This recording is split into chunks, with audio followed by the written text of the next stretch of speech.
That's absolutely the worst introduction I have ever had. Assembly something. You can't trust the males these days.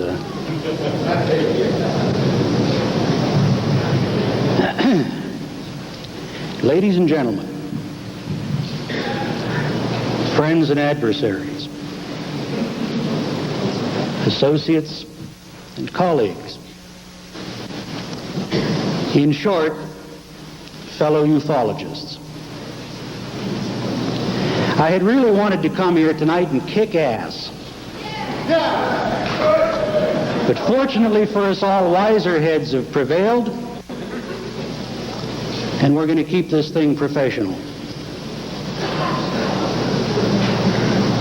Before I begin, it seems appropriate to first take a few moments to personally thank Mr. Walt Andrus of the MUFON organization and the organizers and hosts of this symposium, whose kind invitation made it possible for me to be here.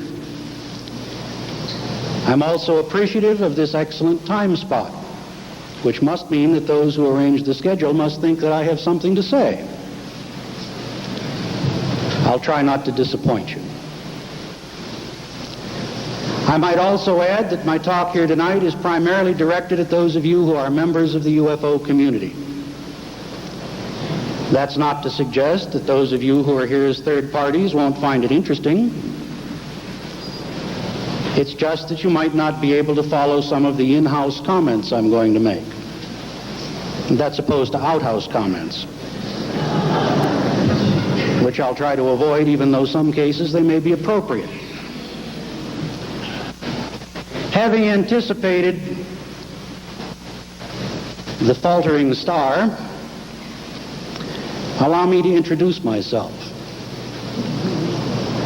I'm aware that you already know my name, and I'm equally certain that many of you are wondering just who is Bill Moore and what's he up to. Added to that, I'm sure, are many other questions. Is this man a government agent? What about his rumored contacts within the intelligence community? Are the MJ-12 documents real? Or are they counterfeit? And if they're counterfeit, did he forge them? And isn't he really in it for the money, after all? The truth about Bill Moore, I'm afraid, is considerably less sensational. Those of you out there that know me well can vouch for it. Those who don't can verify it easily enough. Bill Moore graduated from college in 1965. Between that time and 1979, I spent 14 years as a high school teacher and a concurrent 10 years as a part-time labor relations expert within the structure of the Minnesota Education Association. In both cases, I had an excellent reputation. In 1979, after having successfully published the Philadelphia Experiment with co-author Charles Berlitz, I resigned my teaching position and moved with my family to Arizona in order to take up writing full-time. In 1980, I co-authored a second bestseller, The Roswell Incident, which was the preliminary account of an investigation into an alleged UFO crash in New Mexico in 1947. At that time, the book was skeptically received by the UFO community and mercilessly panned by the debunkers. I stood my ground, broke with Berlitz, weathered the storm of rocks and mud that was thrown in my direction, and ultimately, with continued high-quality research and a careful, skeptical, journalistic approach, managed to persuade many of the initial doubters that there was indeed something to the case. And in so doing, I earned the respect of many of you in the audience. And I expect that my reputation and credibility with respect to the Roswell case is at least partly responsible for my having been invited to speak here tonight. I urge you to keep that in mind. If you're one of those who respects my work on Roswell, then I ask you to consider that I'm trying to carry on the same sort of quality investigation with respect to my current project. It's just that the circumstances are quite different. And I've not been in a position until now to properly inform others about what I've been doing. This, unfortunately, has given rise to considerable controversy, with a number of falsehoods having been spread by others in the UFO community who saw fit to jump to hasty conclusions inappropriately formed without benefit of all the facts. One of the most persistent rumors about me is that I'm a rich man, or that I'm somehow funded by the government to spread disinformation and dissension within the UFO community. Neither could be further from the truth. The real Bill Moore is as poor as a church mouse. I came away from a divorce in 1983 with virtually nothing. I went through bankruptcy shortly thereafter.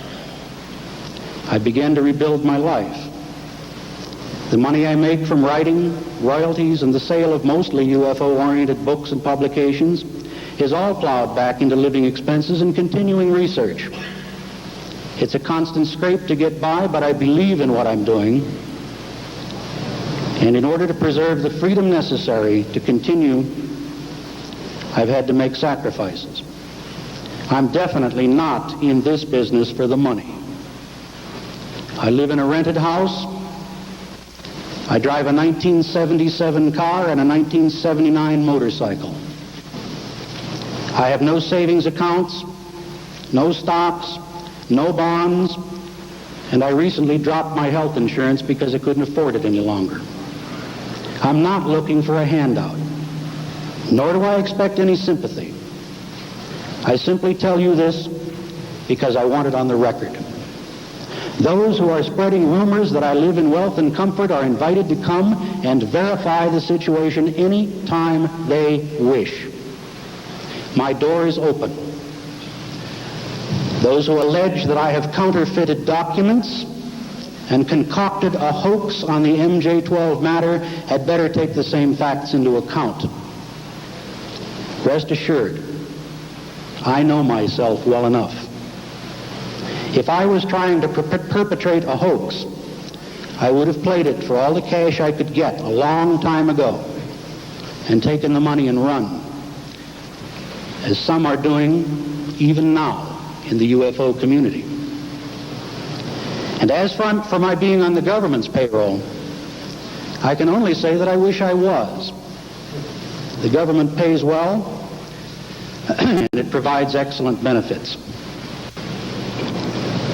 So why should you believe anything Bill Moore has to say?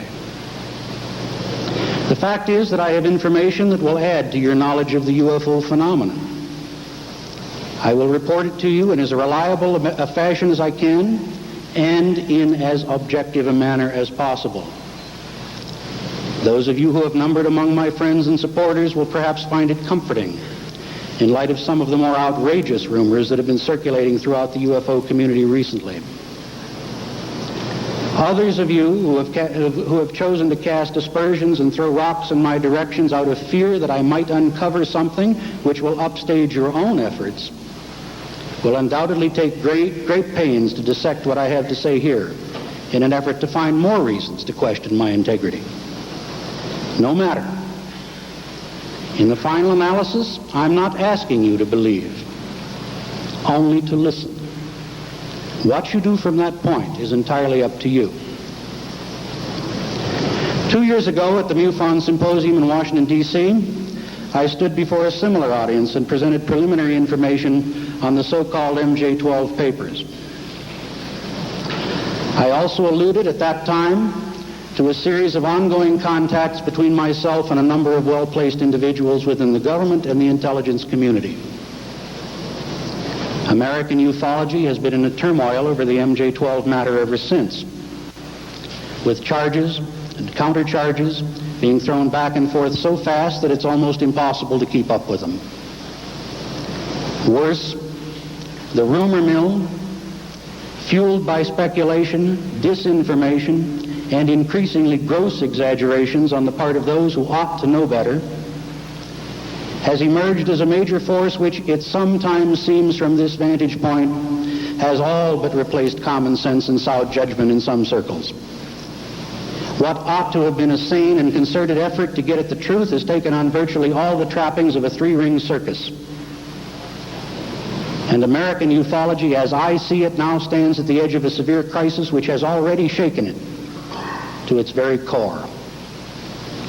I have every confidence that ufology will survive. Whether it will emerge from this present state of flux with as much credibility as it had going in, I don't know. I, for one, am somewhat ashamed and embarrassed by the mudslinging that I have witnessed, much of it directed at me, these past 2 years, and by the incessant and increasing rumor-mongering which has tantalized us all by its highly sensational nature, and yet in the final analysis has offered us so very little in the way of tangible evidence. I hope what I have to say here tonight will have the positive effect of laying some of it to rest. But speaking in all candor, I certainly won't count on it. Throughout our history, mankind has witnessed many quests, and in every case, those who study history tell us that there was the inevitable clack of narrow-minded fools who, believing that such quests waste time and energy better spent on useful endeavors, did everything they could to discourage the process and discredit the individuals involved. Pardon my observations, but so it is with our present quest for knowledge about UFOs. Whether UFOs are or are not extraterrestrial is really only a part of the picture. In the final analysis, the process of studying this phenomenon and the people involved with it, of assessing the claims and the counterclaims, and of dealing with the question of how we as earthlings will react to the discovery of a race of extraterrestrial visitors and how they will react to us. All of this and more, when finally looked at in perspective, leads us to the inescapable recognition that in studying the UFO phenomenon, we are at the same time becoming more aware of ourselves as individuals and learning something about the society that we are a part of. The recognition, as noted by my friend Stan Friedman many years ago, that any alien spending 10 minutes looking at planet Earth must come away with the conclusion that we are, in the eyes of that alien, nothing more than a primitive society whose major activity is tribal warfare, is at once both revealing and powerful. It is through the mirror of UFOs as alien visitors that we ultimately come to look at ourselves and to recognize what and who we really are. Such a process can only prove beneficial to mankind in the long term, regardless of what the true nature of UFOs turns out to be. And those who would stand in its way by attempting to heap derision or ridicule upon the subject do us a grave disservice. Had mankind's greatest inventors, scientists, explorers, builders, painters, musicians, composers, physicians, surgeons, the list goes on. The point is, had these people throughout our history heeded the mindless blusterings and ravings of the skeptics, the scoffers, and the debunkers who were present in each and every case, there would have been no progress, and mankind would still be in the Stone Age. Moreover, in every case where a breakthrough was achieved and progress was made, it is the achiever who is remembered and honored by history, and not the debunker and the skeptic who said it could not be done.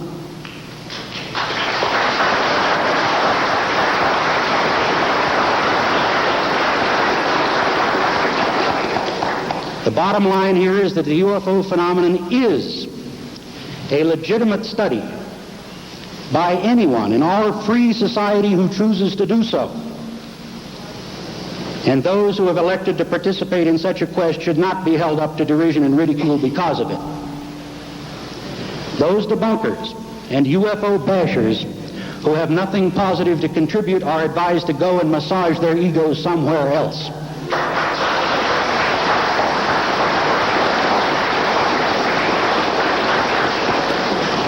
In my opinion, those people have no right whatsoever to dictate to others what is fit for study and what is not, or what people should believe and what they shouldn't.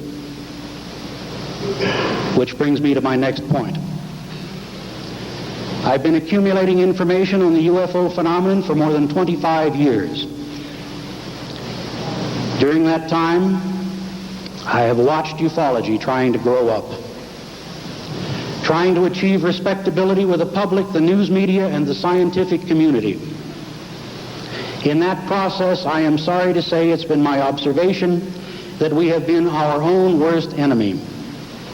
No skeptic, no debunker could possibly do what we have done to ourselves, not once, but time and time again. We say we want respectability, yet we have made little effort to construct the foundations necessary to achieve it.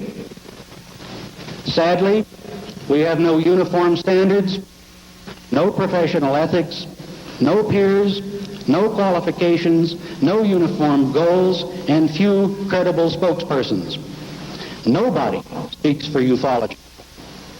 Or rather, perhaps more correctly, everybody speaks for ufology, all at the same time, and each with a different voice. Anybody can be a ufologist.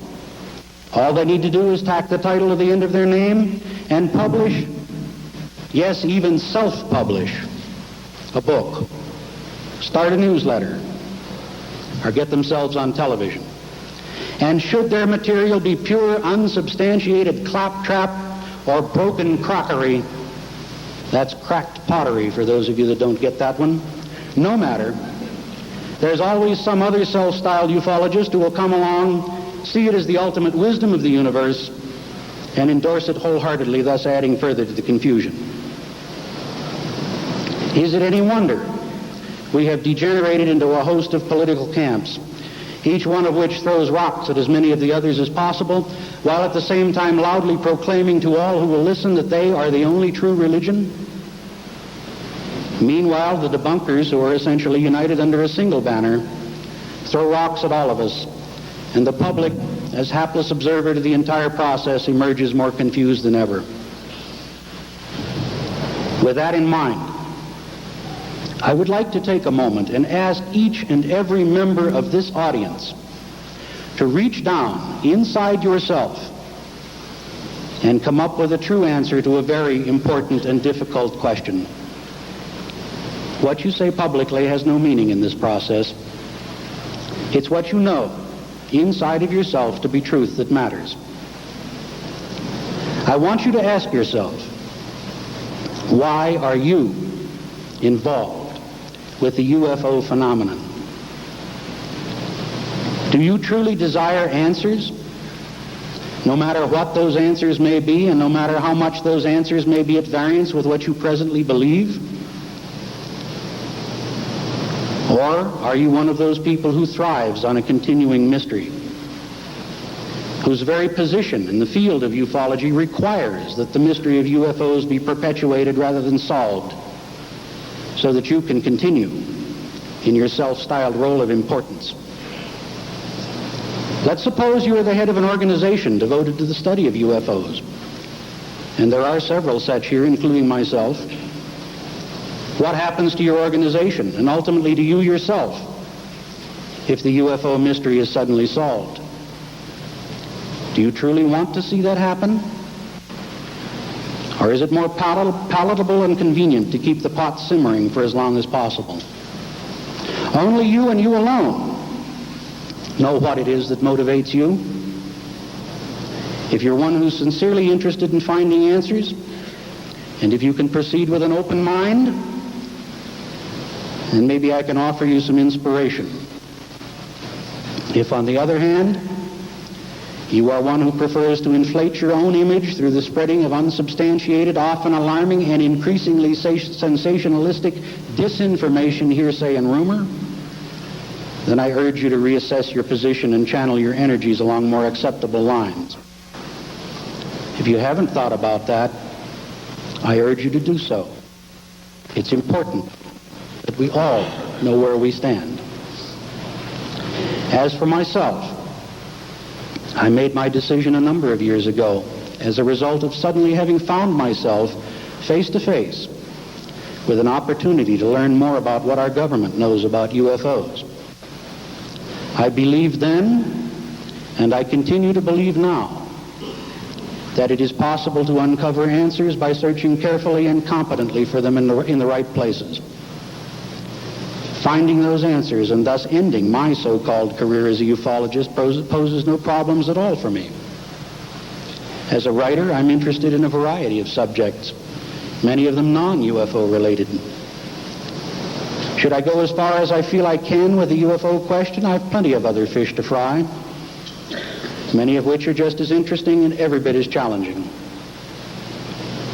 The truth, fellow ufologists, is that I have known precisely what I was doing all along.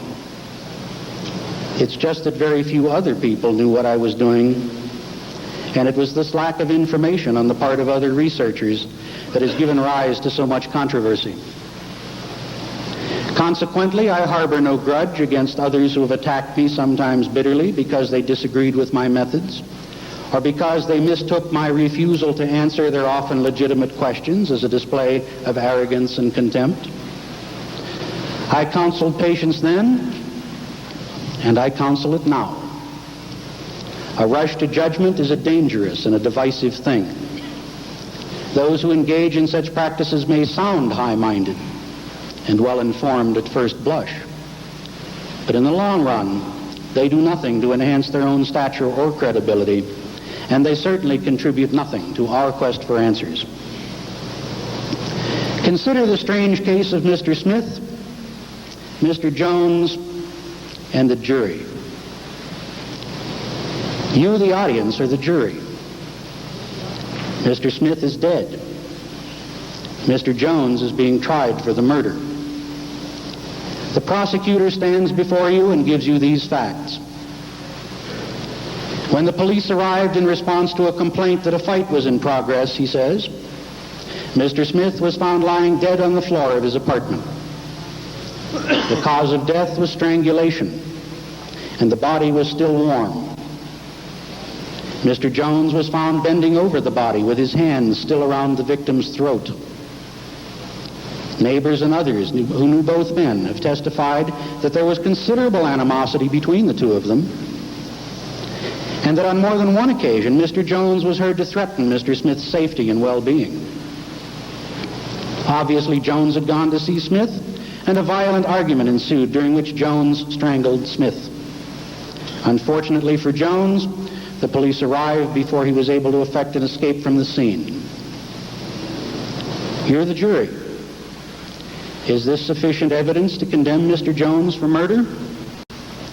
I tried out this scenario during conversations with a number of people over the past few months, and I was amazed at how many people agreed that it is.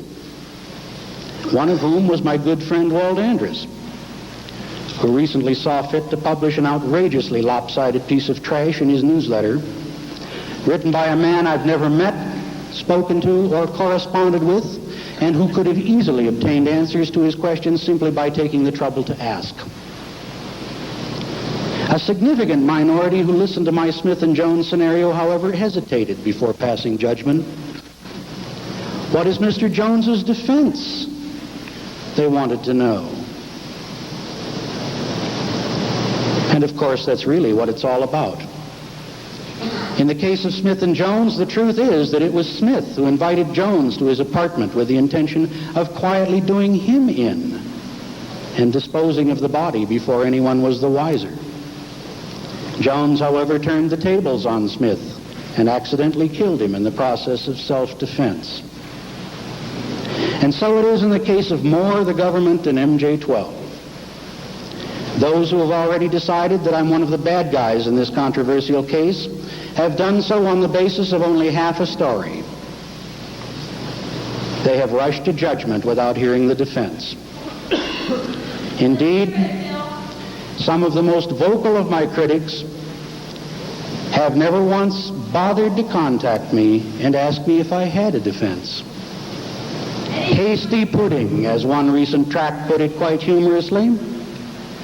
a tract which, by the way, I did not write, but which I found to be most appropriate. Unfortunately, I can't provide you with the entire case for the defense this evening. The reason is that the defense is still in process of completing its investigation. But I can provide you with a significant part of it, enough so that at least you can begin to understand what I've been doing and where it's all going. For some of you, it may not be what you want to hear, but it's nonetheless true. And it should provide you with a good sense of perspective concerning a lot of other things that have been going on in ufological circles recently. It all began more than 10 years ago with a man named Paul Bennewitz. Let me preface my remarks by offering the sincere and candid statement that what I'm going to say is, to the best of my knowledge, entirely true. It is offered without malice or prejudice in any way, and is under no circumstances intended to be libelous or defamatory. I genuinely like Mr. Bennewitz, continue to regard him as a friend, and have a great deal of sympathy for the difficulties he's been through. It is not my intention to upset him with these revelations, but rather to add a few facts to a record that's been out of balance for a lot of years. I had moved from Minnesota to Arizona during the late summer of 1979, and as a result had become somewhat closer to Jim and Coral Lorenzen of the old Aerial Phenomena Research Organization, or APRO, in Tucson. Ultimately, they invited me to become a member of the APRO Board of Directors, and I accepted. It was in this capacity that I first became acquainted with the work being done by Paul Bennewitz and Dr. Leo Sprinkle regarding an alleged UFO abduction involving a young woman and several others which had occurred sometime earlier. The woman had been hypnotically regressed by Dr. Sprinkle and had provided a strange account of having witnessed a cattle mutilation in process, and of subsequently having been taken by her alien abductors into some sort of craft or facility where these aliens were actively engaged in processing fluids and severed body parts obtained from these cattle. During the course of the hypnosis sessions, which began as near as I can recall in August of 1979, Bennewitz had become convinced that the aliens had implanted some sort of communication device in the woman's head, and that they were using this device to control her actions. His theory was that they could actually see what she saw and hear what she heard by means of this device. In any case, Bennewitz, being a physicist by profession and having a certain amount of electronics equipment at his disposal and the wherewithal to purchase more as needed, set out to determine whether it might be possible to detect the electromagnetic signals he believed these aliens must be using to exercise their control over their alleged victims, and to try to devise a way to shield the victim from the control of the signals. He dubbed his effort Project Beta and communicated to APRO in late 1979 that he believed he had succeeded in detecting signals from UFOs and had begun to make calculations about the sort of electronic and propulsion technology employed by these aliens.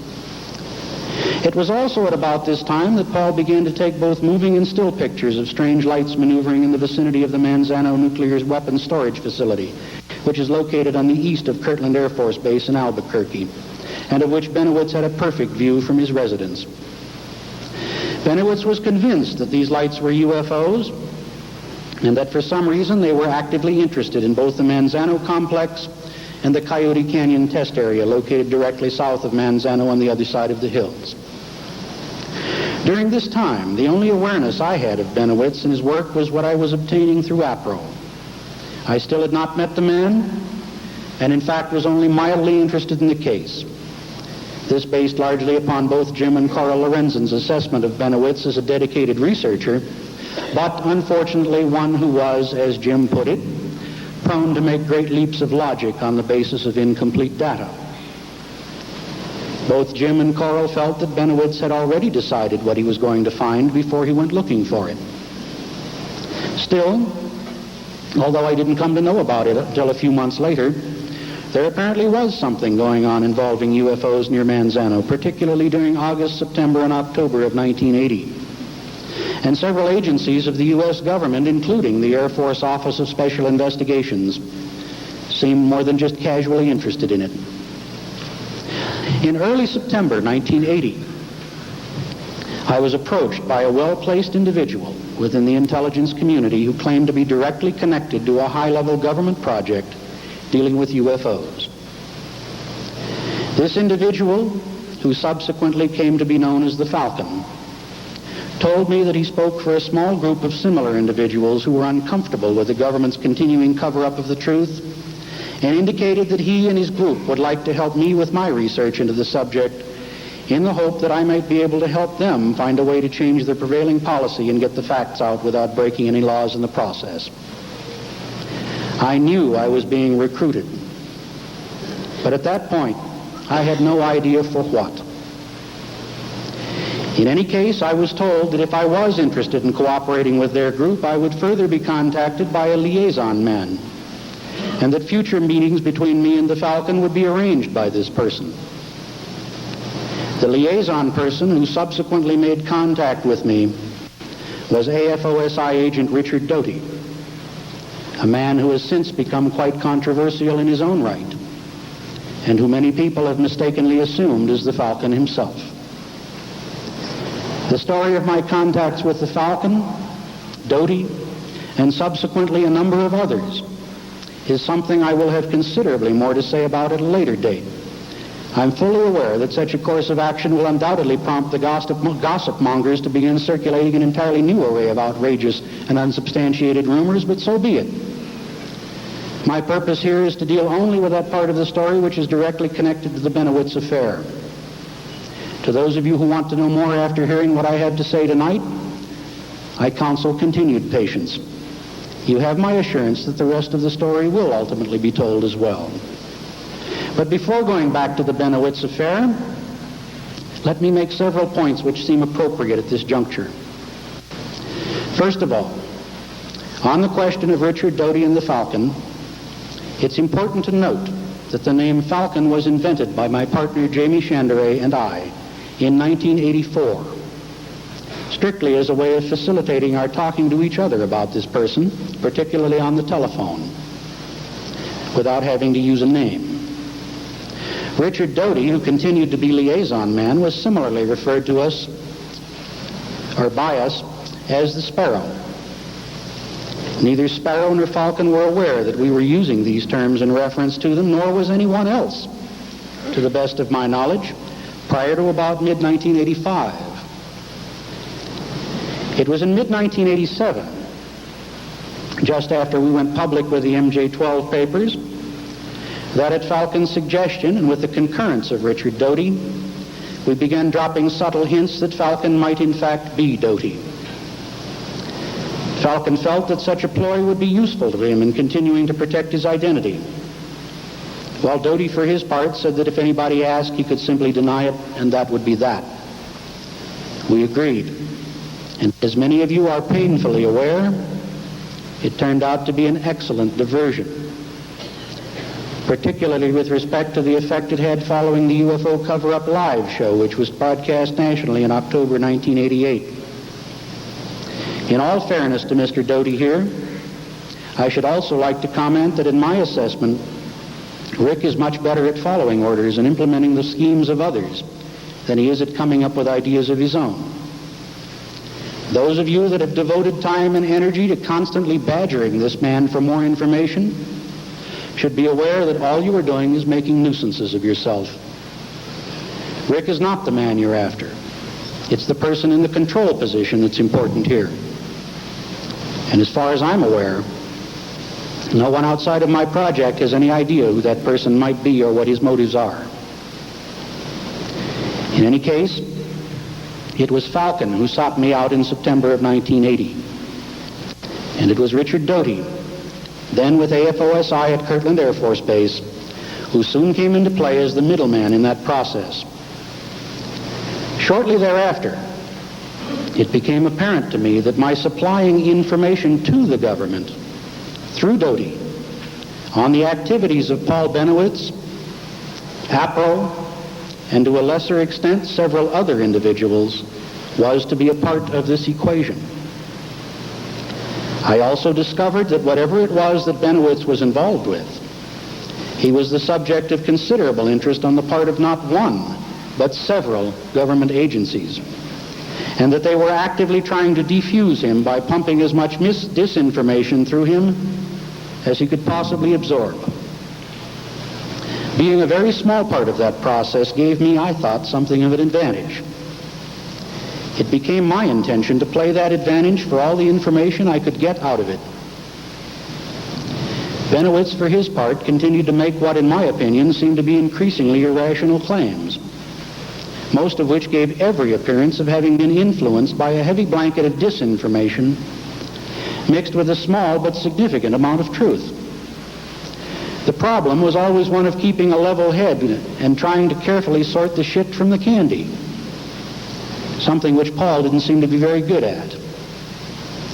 But then Paul was by that time very emotionally involved with the affair and rather skeptical of advice from any quarter unless it supported what he had already decided was the truth. From my vantage point, being detached from the mainstream but still close enough to appreciate what was happening, it was somewhat easier to assess the process. I first met Paul in early 1981 and continued contacts with him on a fairly regular basis through mid-1985. Contact since then has been sporadic.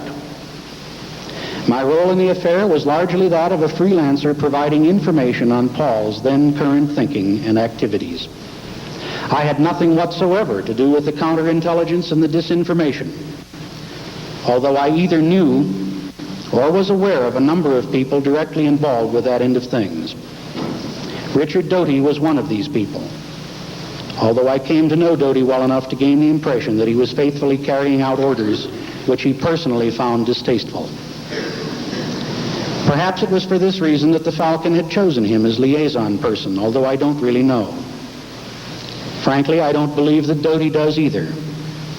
In my opinion, he was simply a pawn in a much larger game, just as I was.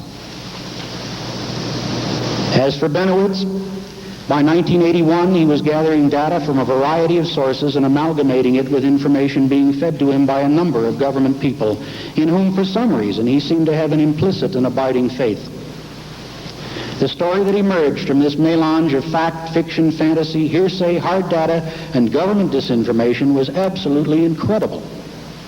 Yet, somehow, Paul believed in it and set out on a one-man crusade to tell the world that malevolent aliens from space were in league with our government to take over the planet. What had begun in 1979 as an effort to learn whether the behavior of a woman who claimed she had been abducted by UFO aliens and was being influenced by some sort of radio remote control had, in the space of less than 3 years, blossomed into a tale which rivaled the wildest science fiction scenario anyone could possibly imagine. Basically, it seemed to me that Paul was his own worst enemy. Instead of withholding judgment until all of the facts were in, Paul insisted on repeatedly going off half-cocked to virtually anyone who would listen. Members of the press, other UFO researchers, U.S. congressmen and senators, people in military command positions, members of the scientific establishment, even the president himself, all were members or subjects of Paul's efforts to reach out and tell the world what he sincerely believed to be happening. He wrote letters and made phone calls by the hundreds. And to those who had neither the time nor the inclination to look behind the words for a better understanding of the facts, Paul, with his professional credentials and technical vocabulary, came off as a rather credible individual, which must have caused quite a rash of headaches among the people in high places who were desperately trying to defuse him.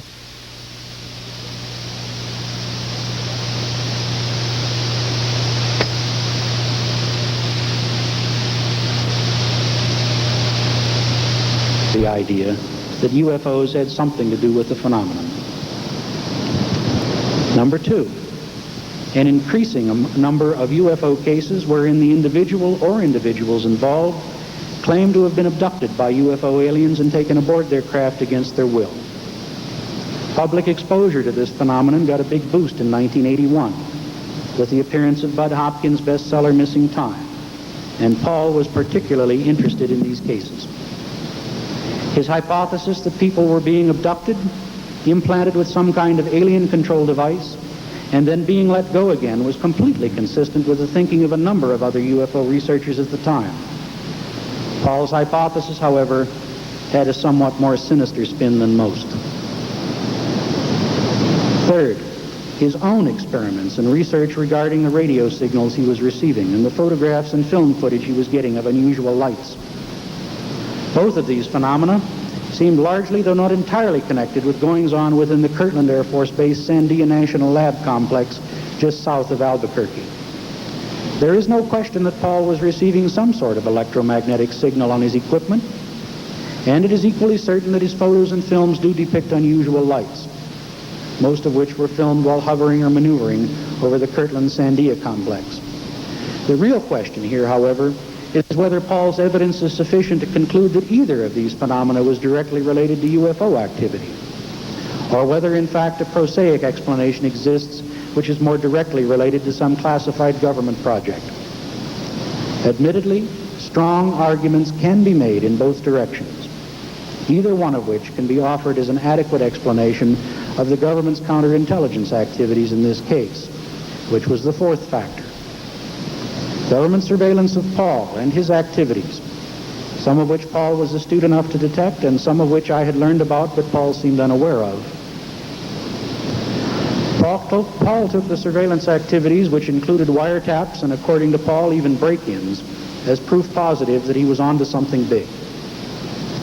Unfortunately, he seemed largely unaware that the same people who would go to such lengths to spy on him also had the capabilities to mount an effective disinformation campaign. In any case, by mid-1982, Paul's story contained virtually all of the elements found in the current crop of rumors being circulated around the UFO community. There were two groups of aliens, one malevolent, one more friendly.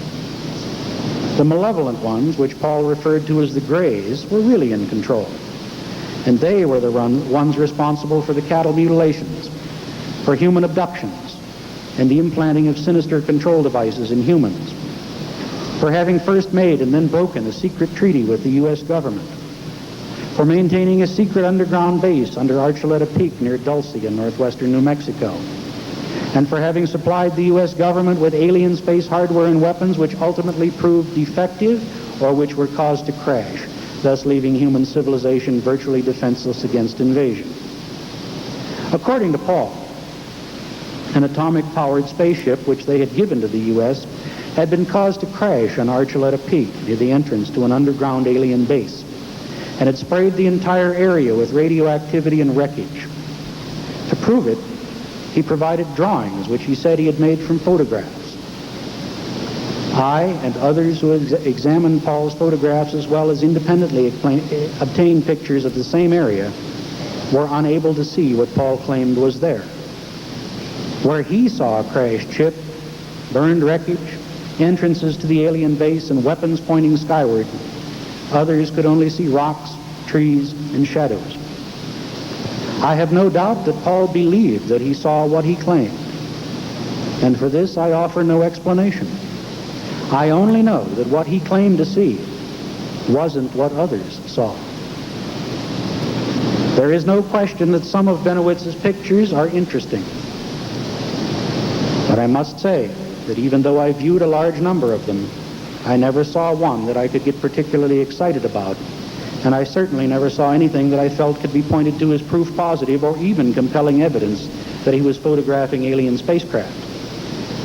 Much of his film was Super 8mm, which is too small a format for good quality enlargement. There is also no question that Paul was intercepting some kind of low-frequency electromagnetic emission. The question was and remains, where was it coming from? What was its purpose? And indeed, most importantly, was it UFO related at all? Paul, at least, was totally convinced that he was receiving alien radio transmissions, and had even gone so far as to develop a home computer program capable of translating them into English.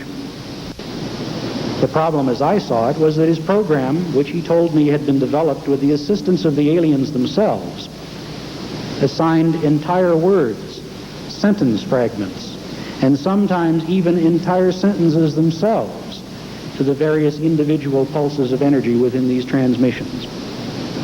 The technique involved was such that it could just as easily have been adapted to assign similar alien translations to the various energy pulses found in ordinary Morse code.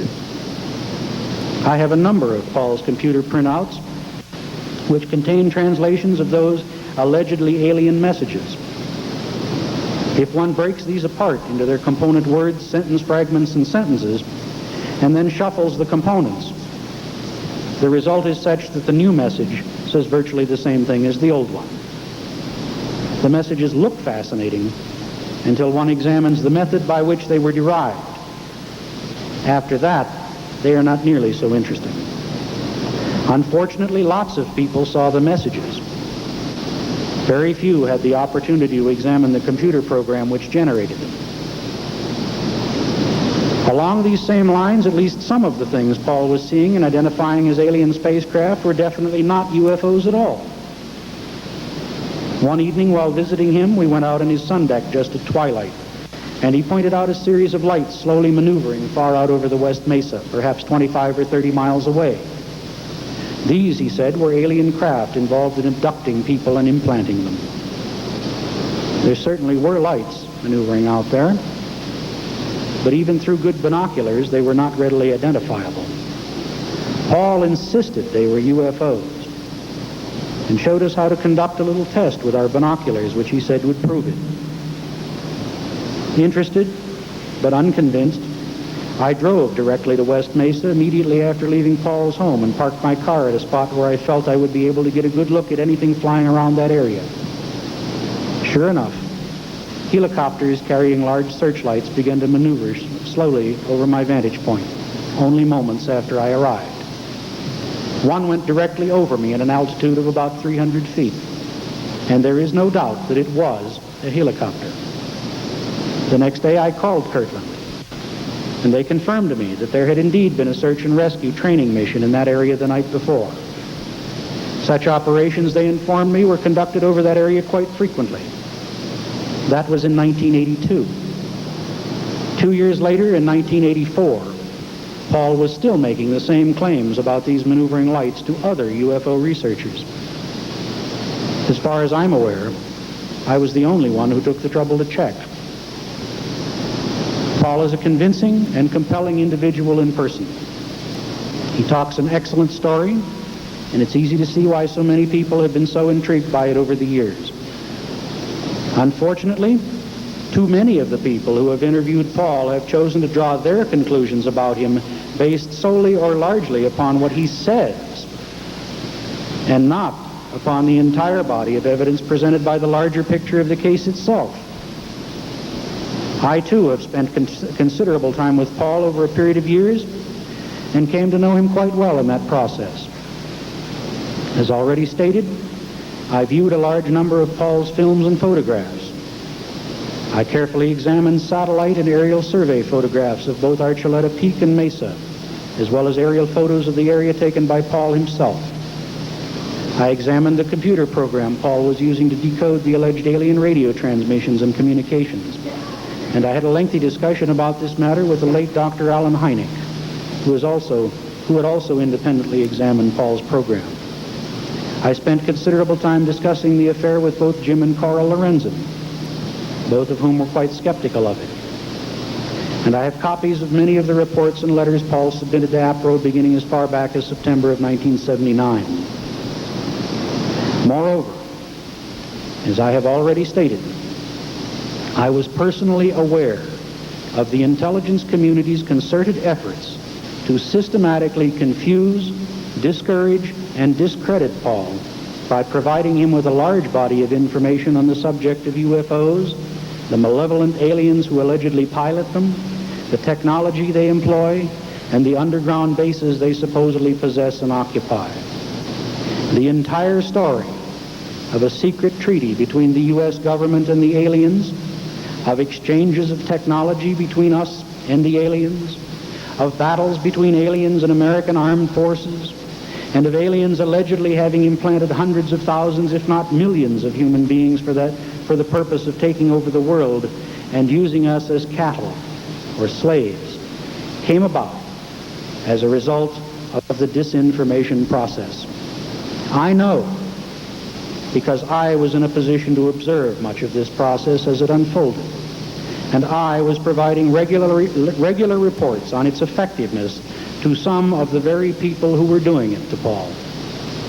And I can tell you that it was effective because I watched Paul become systematically more paranoid and more emotionally unstable as he tried to assimilate what was happening to him. He had guns and knives all over his house.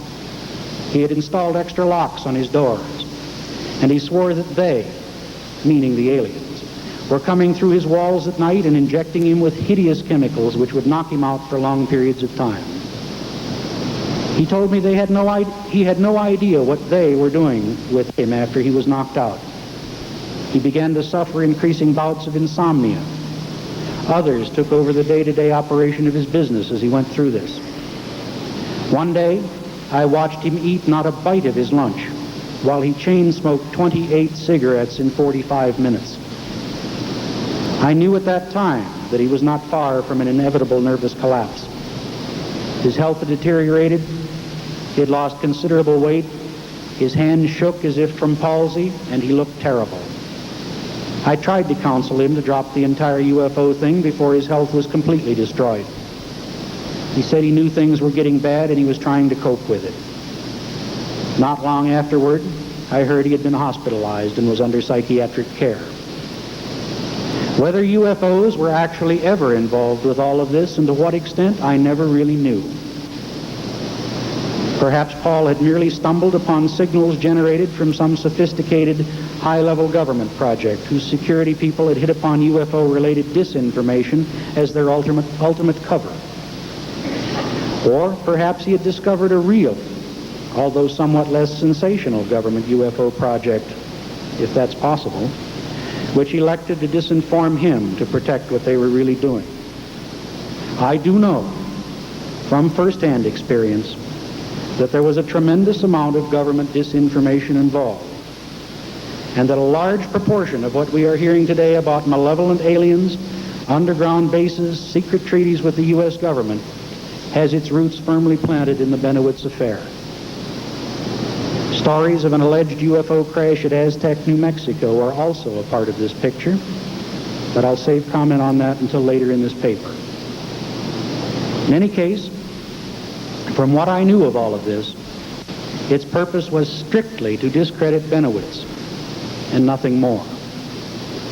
What amazes me is that nearly a decade later, these same stories continue to circulate. Recently, one of the most prominent figures in the current disinformation wave, which has been sweeping the UFO community, was quoted as having stated that he found Paul Bennowitz's information to be 100% true. This person spent a couple of days talking to Bennewitz back in the summer of 1987, and he has spent considerable time since spreading elaborate and increasingly sensationalistic stories based, he claims, on information gathered from a variety of unnamed sources. Strip away the fluff, and what you have left is essentially the Bennewitz story all over again. There is no question in my mind that it's mostly disinformation, pure and simple.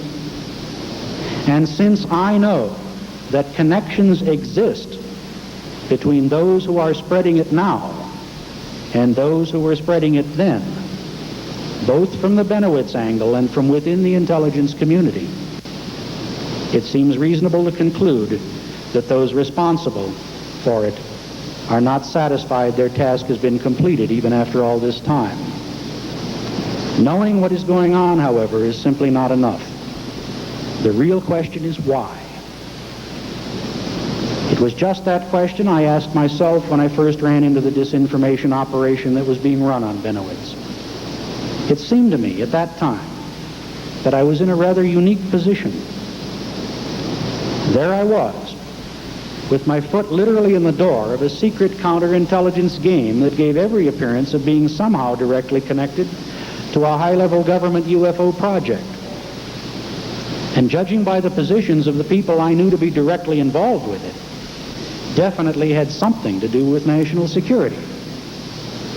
There was no way I was going to allow the opportunity to pass me by without learning at least something about what was going on. Many ufologists have run up against disinformation over the years. Virtually all of them viewed it as a negative process and backed away from it either in anger or disgust as soon as they discovered what they were dealing with. Even today, the UFO community unanimously considers anyone known or suspected of dealing in disinformation to be one of the bad guys, someone to be shunned or avoided at all costs, and certainly never, ever to be believed. I, on the other hand, determined to take quite a different tack. I would play the disinformation game, get my hands dirty just often enough to lead those directing the process into believing that I was doing exactly what they wanted me to do, and all the while continue to burrow my way into the matrix so as to learn as much as possible about who was directing it and why. It would be a classic case of turning the tables on the very ones who were most confident that they had the situation well in hand. There was just one thing I needed to do this: secrecy. I couldn't tell anyone about what I was doing. For if I did, and word got back to those in control, I would be immediately cut off and cast adrift before I could learn anything. It was a formidable problem. Some of the contacts I had made during the Bennewitz affair seemed friendly and professed a desire to end the UFO cover-up and assist in getting government information on UFOs out to the public in a slow and methodical manner so as not to create panic. Others seemed more interested in obtaining information from me, often on what other members of the UFO community were doing, and sometimes on other completely unrelated subjects. Whatever information I managed to get from these individuals in return usually came as a result of asking just the right questions in just the right ways. Sometimes it took months or even years of establishing a relationship with someone before anything useful came from it. The most difficult part of it all was trying to determine what was real and what was bullshit. One of the key factors in any successful disinformation scheme is that it must contain some elements of truth in order to make it credible. Knowing that, however, is one thing. Doing something with it is quite another. When you're dealing with what you know to be a classified program, and you're determined to get information without breaking any laws and running afoul of national security, you're walking a very fine line. And that's why it takes a long time to get results. In June of 1982, I approached my friend Jaime Shandera and brought him into the project. At that time, I also began briefing Stanton as to what was going on. Both of them knew that I was in contact with a number of people within the intelligence community on the subject of UFOs. And both were aware that at least some of the information coming through was disinformation. But both only had minimal knowledge of the private goals and conclusions I had established some months earlier. As the project progressed, this actually turned out to be more of an asset than a drawback. Indeed, the three of us were an excellent team in that we each approached the problem from a different angle. From my point of view, the process was one of slowly and methodically burrowing into a beehive from the outside with the goal of ultimately reaching the queen bee and the royal jelly at the center. Since I never knew whether the other bees I was certain to meet along the way would be friendly or not, I had to proceed cautiously, both in order to avoid getting stung and to learn as much as possible about what might lie ahead. The control factor, as I saw it, rested largely with me and the way I proceeded. Jaime, on the other hand, saw it as a somewhat different process. He too felt we were burrowing into a beehive. But in his view of things, our burrowing was at the express invitation of the queen bee herself. who clandestinely oversaw and encouraged the process from a distance as part of her private plan to get free of politics that surrounds and restrains her. As long as we followed the signposts along the way, Jaime felt, the learning process would continue and we could never get stung. Stanton, as the scientist of the group, was the one best qualified to conduct a careful and organized search for corroborating witnesses and evidence in places outside of the loop Jaime and I were part of. And by the way, just as a matter of personal privilege here, I would like to react to a nasty comment about Stanton which appeared in a recent issue of Jim Mosley's Saucer Smear newsletter. In this comment, the writer, after first characterizing Stanton as a gullible individual, went on to wonder whether he could be trusted to expose the MJ-12 documents as phony if his research turned up conclusive evidence to that effect. It's a legitimate question, and I'd like to answer it by stating that not only Stanton, but all of us are firmly committed to releasing a full and complete report on this matter. If evidence should come to light suggesting that the documents are phony, you have my firm assurance that it will most certainly be included in the report. Gullibility is not an issue here. The matter is far larger than that. In any case, Stanton, Jaime, and I are all working toward the same goal, that of trying to discover what is truth and what isn't with respect to the government and UFOs.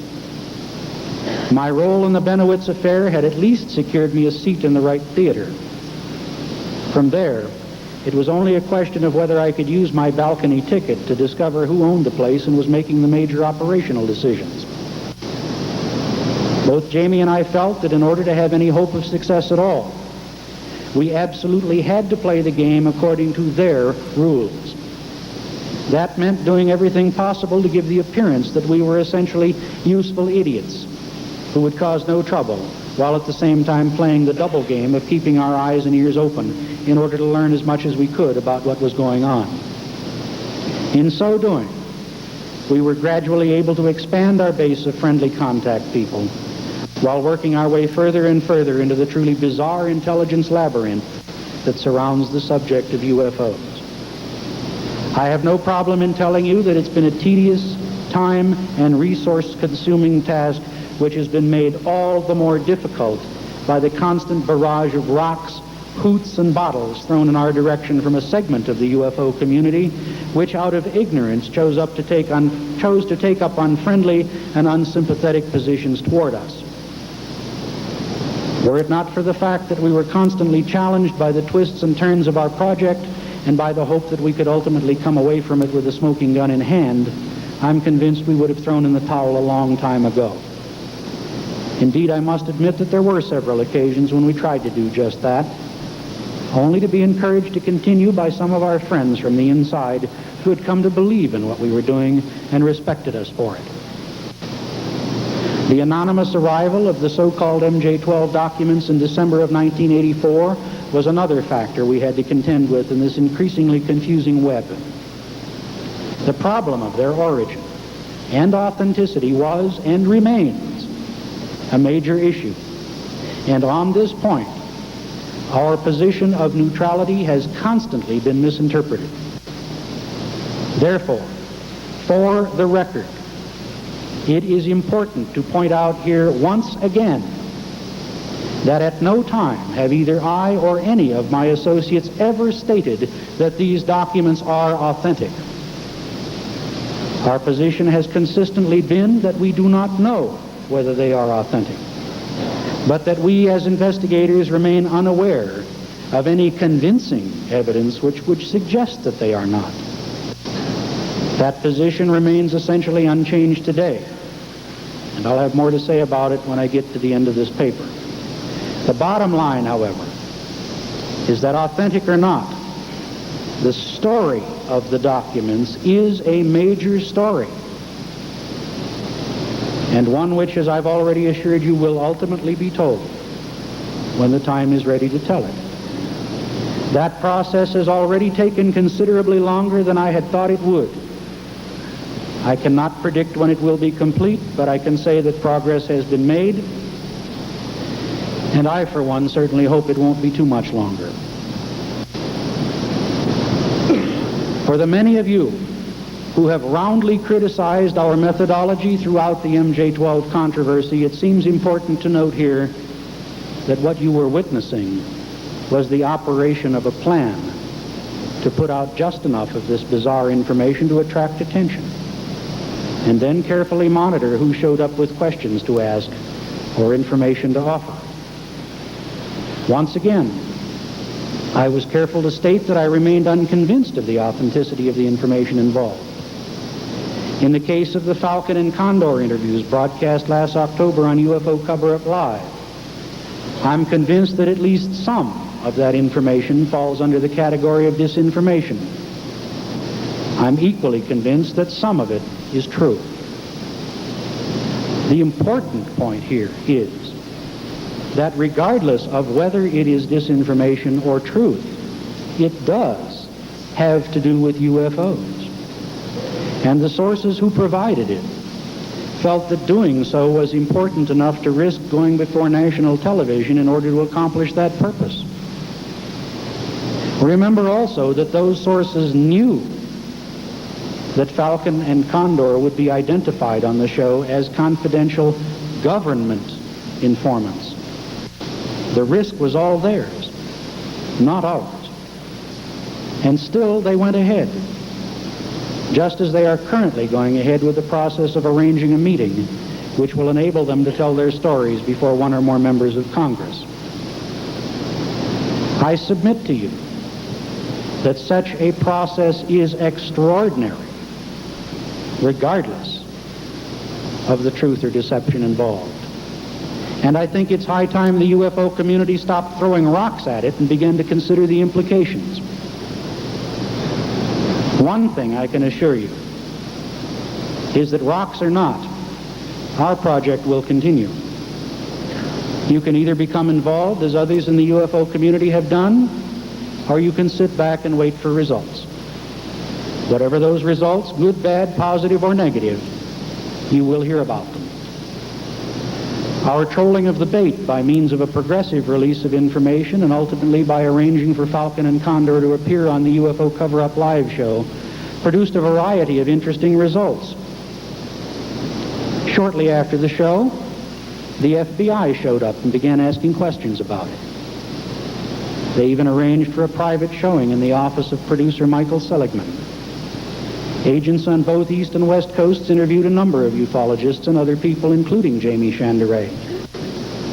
But although I let it be known that I'd be more than happy to talk to them, they avoided me. This I found to be particularly interesting in light of the FBI's admission in response to a FOIA request that they have nearly 60 pages of material on me that is all classified for reasons of national security. That was in July of 1988. I still have no idea what those pages contain. Another thing that occurred, as we had hoped it would, was that a rather small number of people came out of the woodwork claiming to have inside knowledge of one type or another about MJ-12 or similar government UFO projects. After weeding out the obvious cranks and several others whose claims did not check out, or whose stories changed every time they told them, we were left with a few leads which seemed promising. It's premature to offer you a report on these at this time because we're still checking. Also, seemingly in direct relationship to our partial release of MJ-12 material 2 years ago, the flow of UFO-related disinformation has escalated from a point of near insignificance to what has become almost a flood tide. Indeed, many of you in the audience came here tonight looking for answers to questions related directly to that problem. As I have taken great pains to point out, the current crop of disinformation is really nothing new. It's just that a different crop of people are spreading it this time around. I expect that those responsible, not the rumor mongers themselves, but the ones who are feeding them, thought it would work just as well this time as it did last. The one thing I'm sure they didn't count on is that I would tell my story and thus blow their cover. And speaking of blowing cover,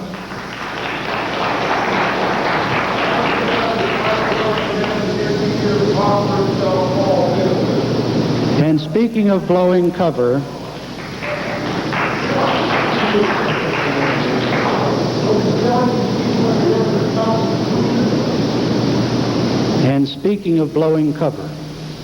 I think it's high time that I tell you what I know about another situation that has found its way into the current crop of UFO disinformation. I offer this not to embarrass the person involved, but rather to shed light on an incident which, by the accounts of it, have appeared recently in a variety of UFO newsletters and at least one new book.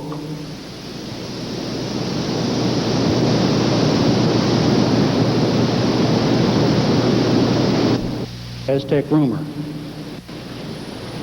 Rick indicated he knew nothing about the matter and asked me to tell him everything I could. I did so, and as I recall, he took some notes. We discussed a number of other things as well. Some months later, in early 1983, I became aware that Rick was involved with a team of several others, including one fellow from Denver that I knew of, and at least one who was working out of Washington, D.C., in playing an elaborate disinformation game against a prominent cattle mutilation researcher who, at the time, had close connections with a major television film company interested in doing a UFO documentary. Although I was not in a position to know everything about what was going on, I had access to enough of it to conclude that the government seemed hell-bent on severing the ties that existed between the researcher and the film company. My understanding was that because the researcher was known to have close ties to Bennewitz and had exhibited a strong interest in his work, certain elements within the intelligence community were concerned that the story of his having intercepted electromagnetic emissions from the Kirtland-Sandia area would end up as part of the script of a feature film.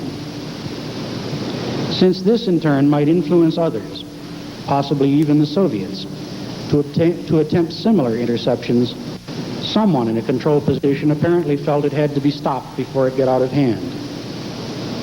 In any case, the prime objective of the counterintelligence people who swarmed around Benowitz between 1980 and 84 seemed to be the maintenance of a high-level security net around the radio signals he was intercepting. I was unable to determine why this was a priority at the time, and I still do not know today. What I do know, however, is that since they couldn't physically stop Paul from intercepting these signals, and since they hadn't been successful in enlisting his voluntary silence, they fell back on a wall of disinformation as the best way to confuse the issue, and ultimately to call his credibility into question. When the filmmaker appeared on the scene, and it looked as if Paul's story might become part of the script, the counterintelligence people simply extended their disinformation activities accordingly. Part of this game involved a meeting between the cattle mutilation researcher in question, Agent Richard Doty, and others at the AFOSI office at Kirtland Air Force Base, wherein the researcher subsequently claimed to have been allowed to view certain purportedly sensitive documents about the government's alleged involvement with UFOs. Part of this material included information about an alleged UFO crash retrieval at Aztec. Richard Doty, who's bound by a security oath, cannot, and I am told will not, discuss this matter, except to say that he broke no laws and gave away no secrets that day. That, insofar as I'm aware, is entirely correct. I, on the other hand, was never required to sign a security oath, and am therefore breaking no laws when I tell you quite candidly that the information which changed hands on that day was directly descended from the discussion Doty and I had had only a few months earlier. I can also tell you that it was a very effective deception, because the researcher involved continues to believe this information and actively continues to try to convince others of its truth even now, more than 6 years after the fact.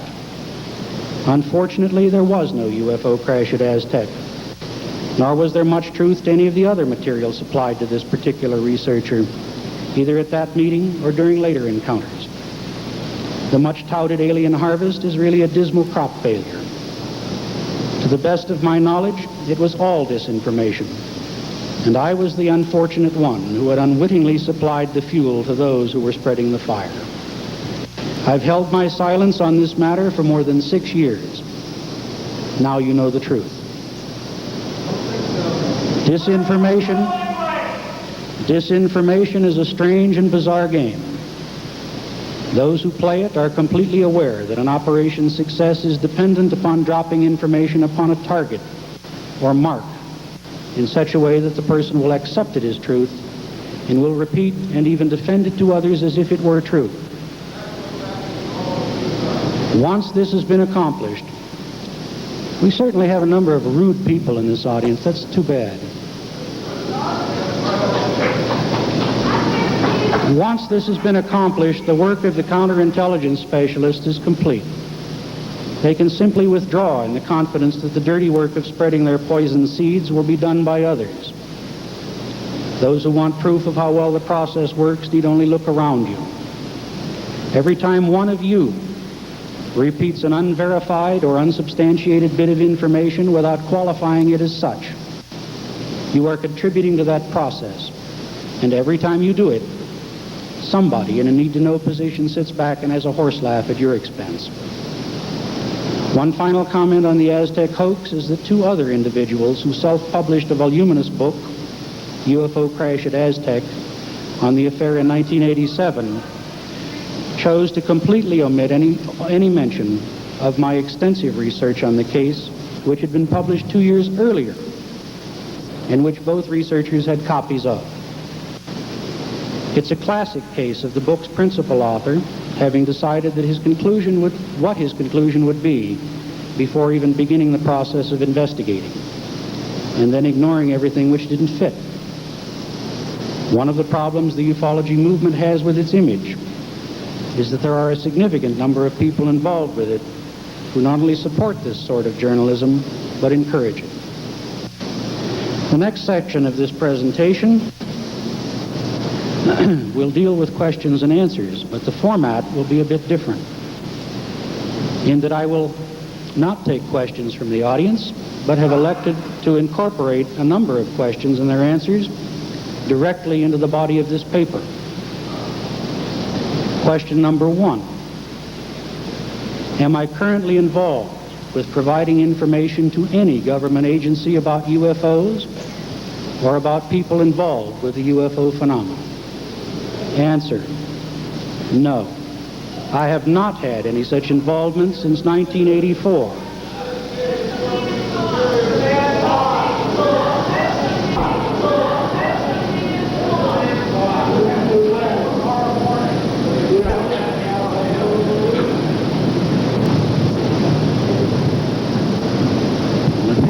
Frankly, I'm a little ashamed of some people in this audience, regardless of what you believe, what you hear, or not.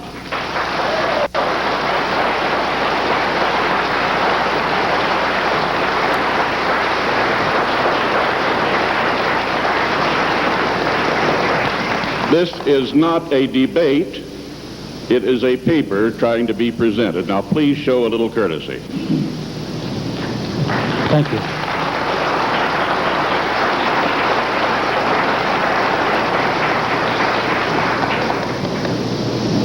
I'll repeat that question. Am I currently involved with providing information to any government agency about UFOs or about people involved with the UFO phenomenon? Answer: no. I have not had any such involvement since 1984. The extent and the scope of that involvement were essentially as I have already outlined to you and nothing more. Question 2. Am I presently involved in knowingly spreading any sort of disinformation about UFOs?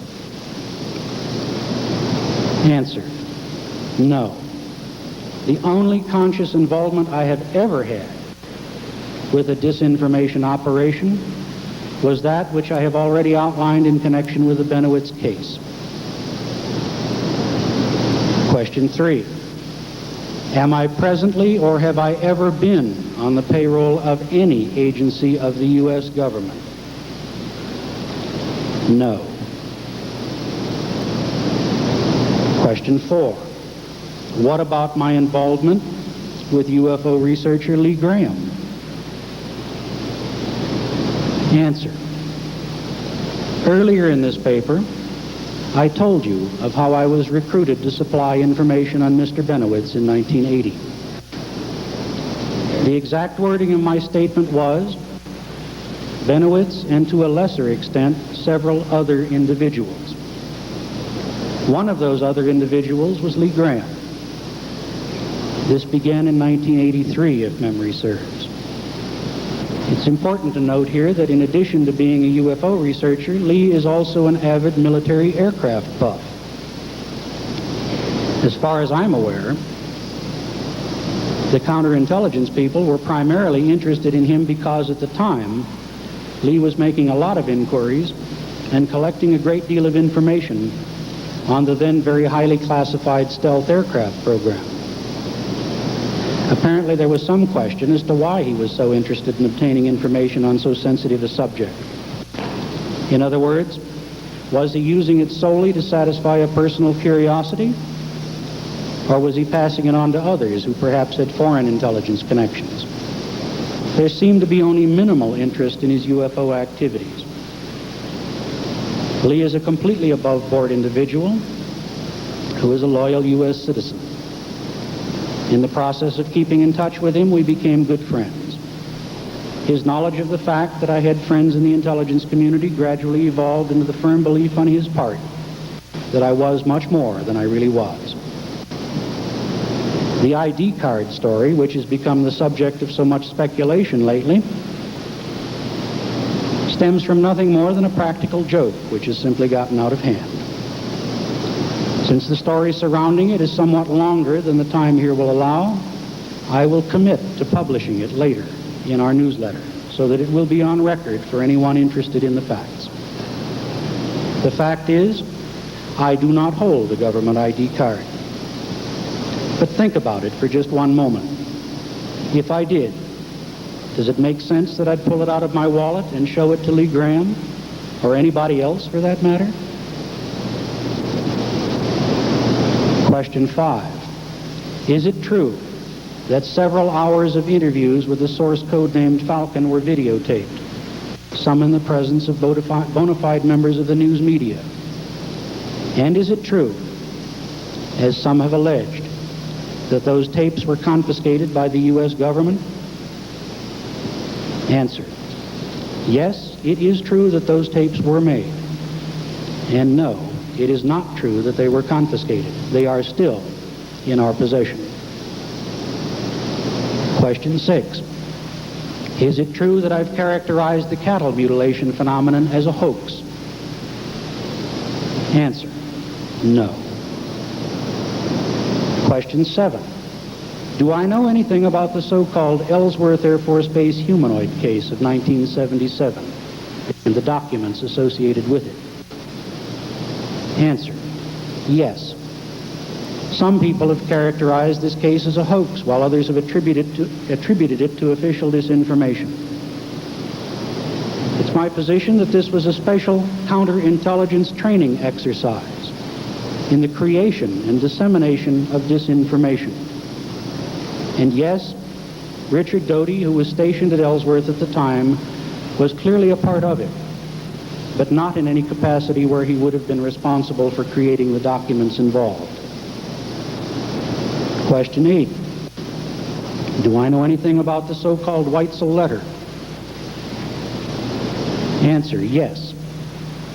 The letter, which is loosely based upon an actual UFO case, was written anonymously to APRO in July of 1980 by Richard Doty, and is directly related to the Bennewitz affair. Essentially, it was bait. AFOSI knew that Benowitz had close ties with the APRO organization at the time, and they were interested in recruiting someone within the organization who would be in a position to provide them with feedback on Bennowitz's activities and communications. Since I was an APRO board member, the Weitzel letter was passed to me for action shortly after it had been received. It was not long thereafter that I came to know Richard Doty, and began to provide him with information about Bennewitz and his case. Question 9.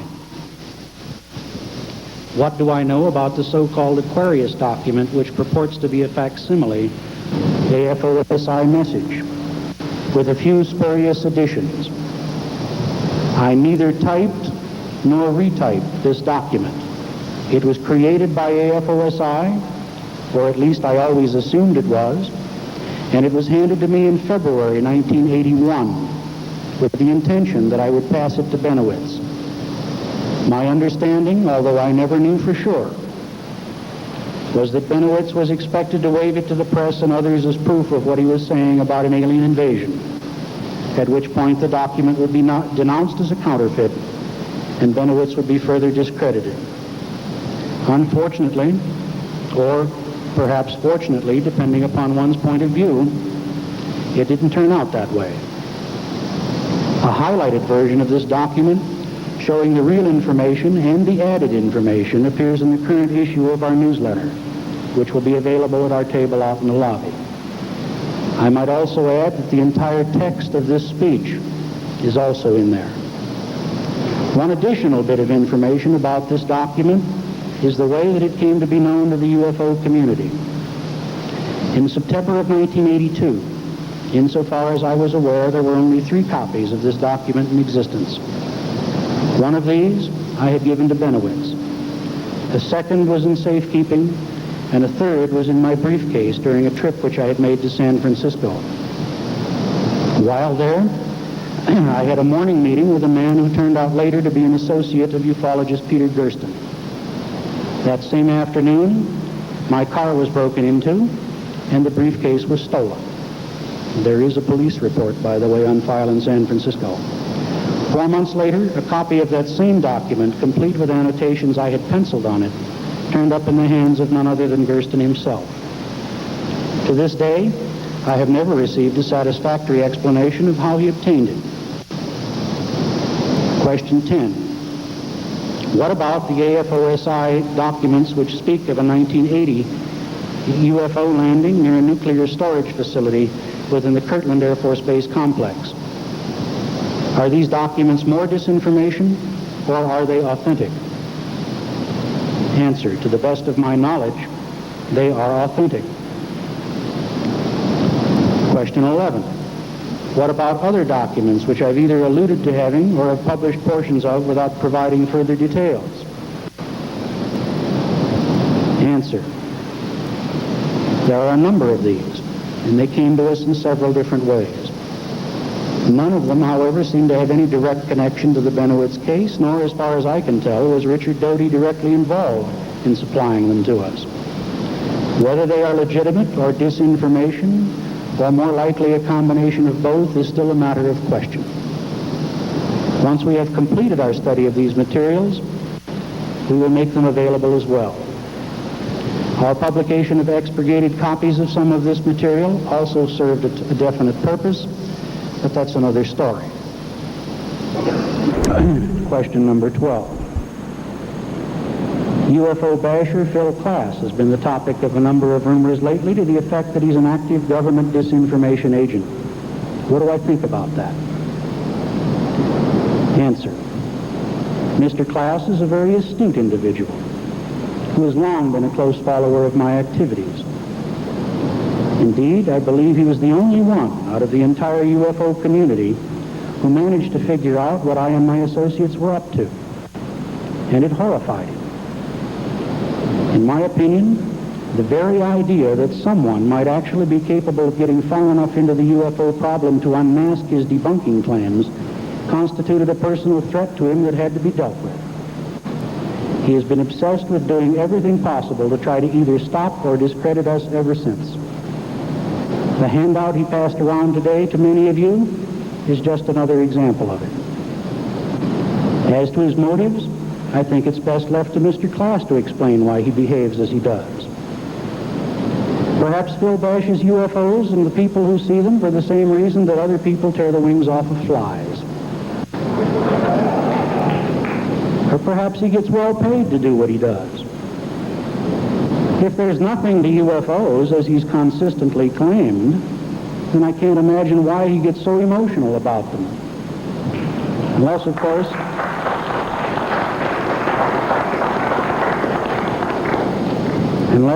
it's all part of the script.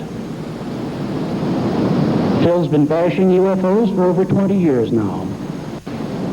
In that process, he's always been very quick to ascribe ulterior motives to the people who report them and investigate them. There are a lot of people in this audience who would be very interested in hearing what his ulterior motives are. Why does Mr. Class bash UFOs? I, for one, would welcome a rational explanation of just why a man would devote 20 years of his life to an essentially one-man crusade against something which he claims doesn't exist. If he's not spreading disinformation, if he's not on some government or private payroll, then just what is he up to, and precisely what does he hope to accomplish by it? How about it, folks? How many of you would like to hear what makes Class tick?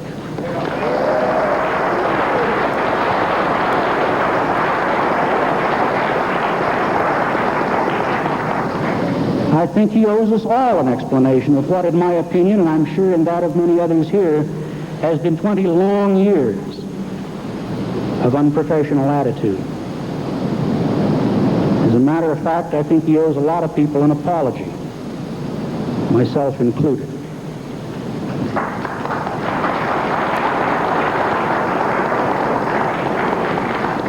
Pages of my newsletter are open to you, Phil.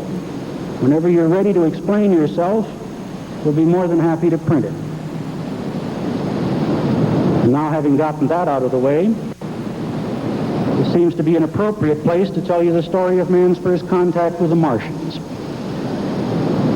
During a worldwide telecast of the Martian ambassador's press conference, the following dialogue transpired. Reporter: "Tell me, Mr. Martian, what sort of social structure do you have on Mars?" Martian: "Well, we're all devout communists.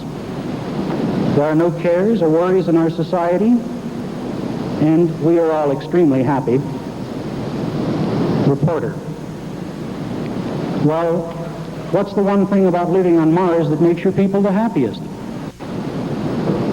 Martian: "Well, that's a very easy question. You see, unlike the people on Earth, we on Mars enjoy the distinct advantage of living in a completely classless society."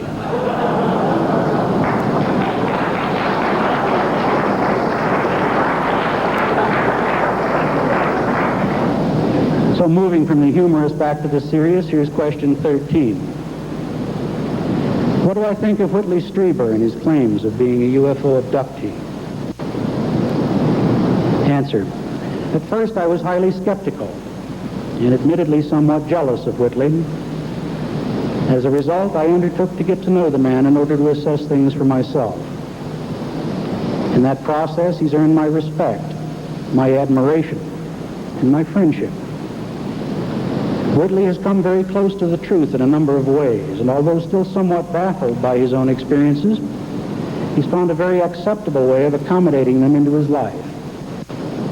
If one makes a conscious effort to remove Whitley's emotional reactions and then takes a hard look at the remaining core of information, the result is an insightful look into what gives every appearance of being a real situation. In any event, I certainly wouldn't dismiss this man too lightly. We're going to hear a lot more from him before it's all over. Question 14. Jerome Clark reported in Fate magazine that I and Jaime Shandera made a trip to Washington, D.C. in anticipation of meeting a live alien, and were stood up in the process. Doesn't this imply that we were highly gullible individuals, and that the experience was probably just a practical joke on the part of the disinformation crowd? Answer: not at all. If you stop to think about it, considering what you now know of our project and its goals, we had a story no matter what happened. We made the trip because we simply couldn't lose. But then there's more to that experience than you know about. Once again, let me caution the hasty pudding crowd not to jump to conclusions until all the facts are in. Question 15. What are my plans for the future? Answer. I and my associates will continue our work and will continue to keep you informed of our results as circumstances warrant. What you've heard today is only part of a larger body of information. Question 16. Assuming they're interested, what can fellow ufologists do to support our continuing efforts? Answer.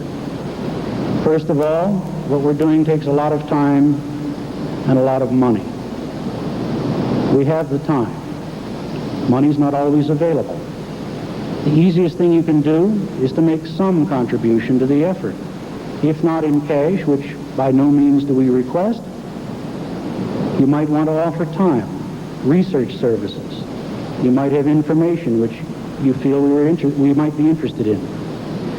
In any case, feel free to contact us at any time.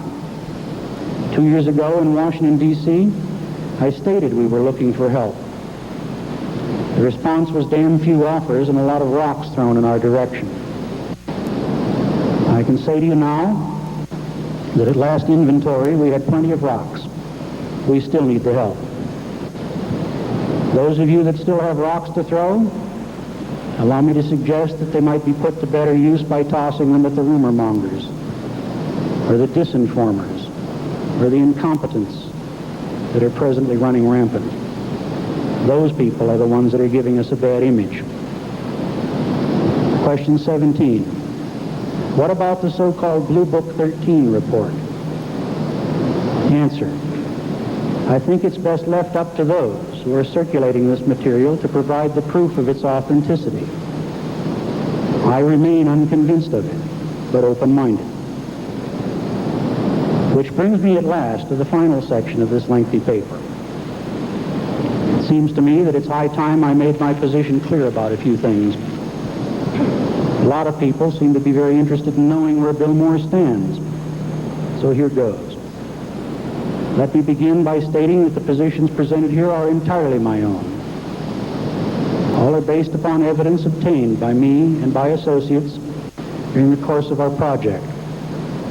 Some of that has been made available already. Some is provided for the first time in this paper, and some remains to be released at a later, more appropriate time. As to the existence and depth of that which is yet to be released, you'll just have to take my word for the time being. To the best of my knowledge, everything here is true. Indeed, although I confess to having practiced an occasional deception now and again over the years in order to protect the integrity of what I was doing, our goal from the very beginning was to keep things as above board as possible. After all, ours is a search for answers, not an effort to create more mysteries. Position number one is that a highly advanced extraterrestrial civilization is visiting planet Earth and is actively manipulating our awareness of their presence here. Position number two. Elements of at least 2 of the U.S. government's intelligence agencies are aware of this, and both are presently conducting highly classified, ongoing research projects. I can tell you without reservation that at least one of these efforts, and possibly both, has access to electromagnetic, optical, and infrared signature data which, if released to the public, would provide proof positive that some UFOs represent somebody else's highly advanced technology. Unfortunately, I can't tell you more at this time. I wish I could. Those of you who find me competent and credible will take this as a revelation, which is as it should be. Those who hold other opinions will continue to throw rocks while loudly demanding at the same time that I deliver proof positive into their hands on a silver platter so that they can call it their own and claim credit for it. Patience, my friends. Position 3. U.S. government counterintelligence people have conducted an on-again, off-again campaign of deception and disinformation about the UFO phenomenon for more than 40 years. Those who have been responsible for such operations are highly placed individuals within at least 2 separate agencies, and there does seem to be a degree of cooperation between them. These operations involve a large number of people and are well organized. They also include the use of phony documents and the recruiting of informants who are able to provide information on the activities of people conducting UFO research or who have had UFO experiences. Why is this happening? My experience suggests 5 different reasons. A, the disinformation provides security cover for a real UFO project which exists at a very high level and is known only to an elite few. B, it is also useful as part of a security process designed to divert attention away from the real but non-UFO related high-tech research and development projects. C, it is a manipulation by a group of highly placed and well-to-do individuals like the trilateralists who espouse a one-world philosophy and who are using the UFO phenomena in an effort to bring about world unity in the face of an unknown threat from space. D, it provides a convenient way to train counterintelligence agents in the techniques of deception and disinformation. E, it is a manipulation by UFO aliens themselves as part of their plan to gradually make human society aware of their presence. My position is that the truth is better.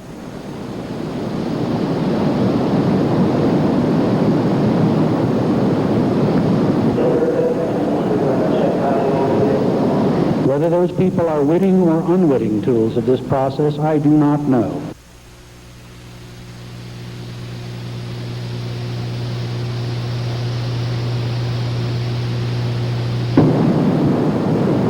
The last thing the disinformation people expected, however, is that someone who knew of their activities with the Bennewitz affair would pop up after so many years and burst their balloon. Position 4. We have been able to confirm that there is in fact a group known as MJ-12 which operates at the White House National Security Council level. To the best of my knowledge, this group still uses MJ-12 as the designator. The level of security around this group is such that we have not yet succeeded in establishing whether or not its functions are UFO related, or even precisely how long the group has existed.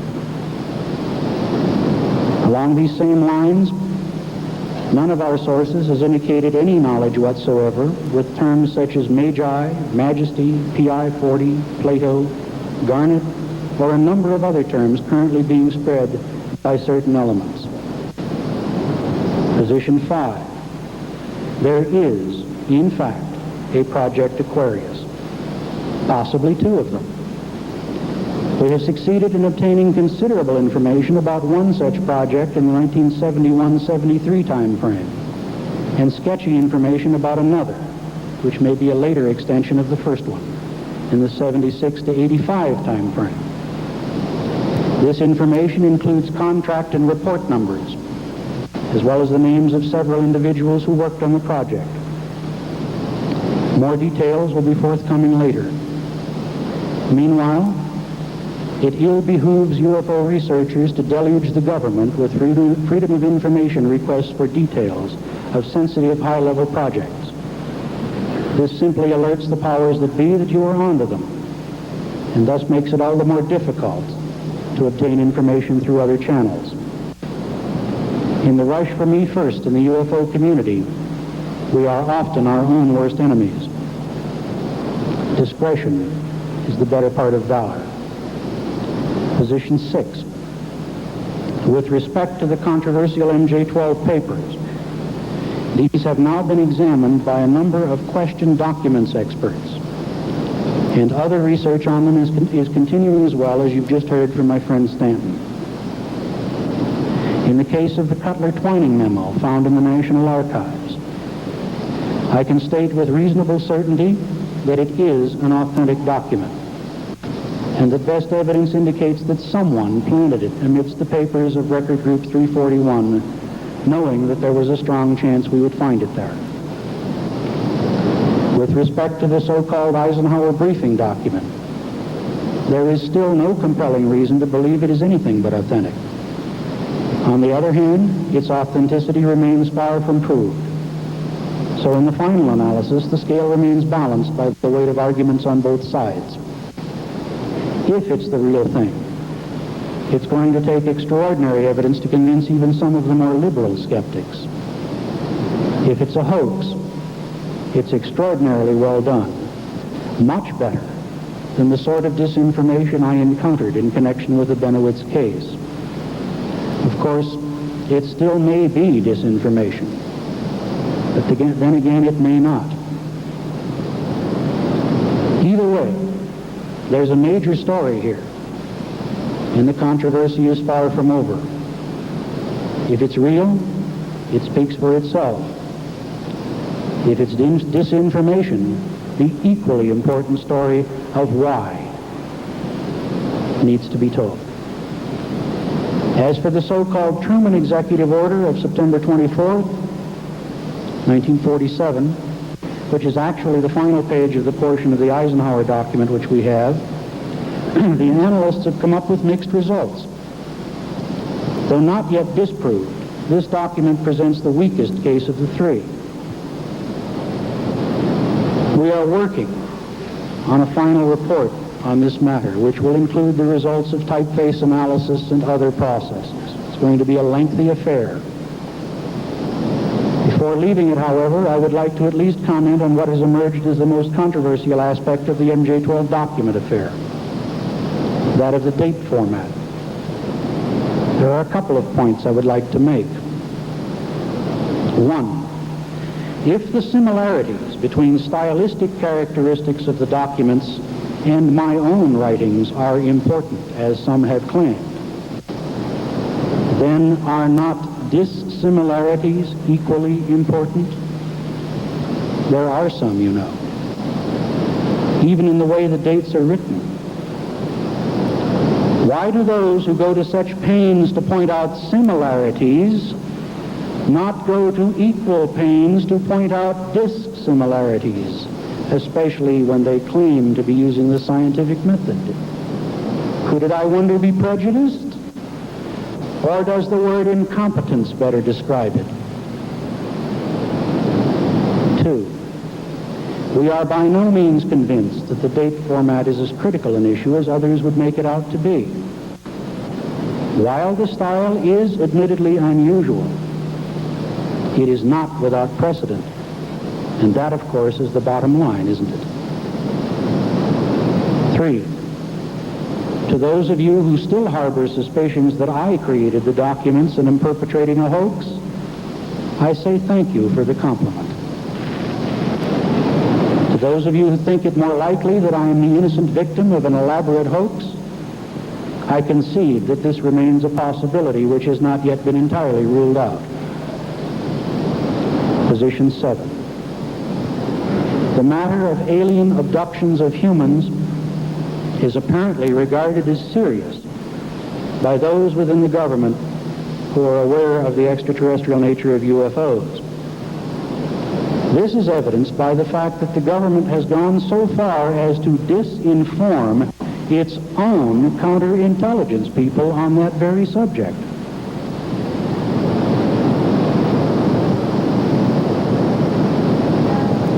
I don't know. Position 8.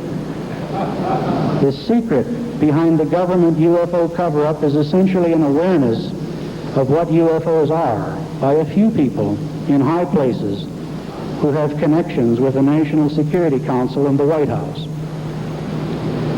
Widespread publicity about the abduction phenomenon is an unwelcome in what is already a difficult situation. Within the in-group, there are strong differences of opinion as to whether information should be released to the public and how fast. There seems to be some consternation about exactly who is in control of the situation. Position 9. Ufology has been stumbling around for 30 years looking for answers. Unless something is done to reduce the petty bickering, the rumor mongering, the name calling, the ego massaging, the power politics, and the personal vendettas which have been taking up our time, sapping our strength, and disgracing our image lately, I expect mainstream ufology will go right on stumbling for a long time to come. What is needed, I submit, is a society of professional ufologists which adheres to established research procedures and techniques, which maintains a rigorous set of ethics and standards, and which limits its membership to a few whose competence has been appropriately demonstrated. No matter what happens, however, I am committed to completing the process I have begun. I am presently working with a network of more than a dozen individuals, some of whom hold some very impressive credentials. We have been actively exploring the labyrinth of government UFO involvement, and we will continue to do so until we feel the task is complete or that we can go no further. Our group is euphemistically called the aviary, and each individual uses a code name of a bird as an identifier.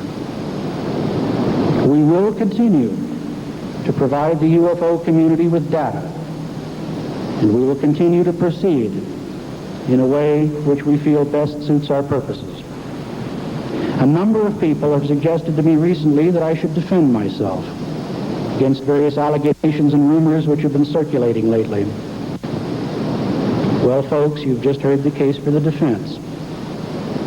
Now reach down inside of yourselves and wrench forth a judgment. I and my group of associates are going to find some answers, no matter what it takes and no matter how long it takes. We are out there digging, and we are going to continue to dig, either with the support of the UFO community or without it.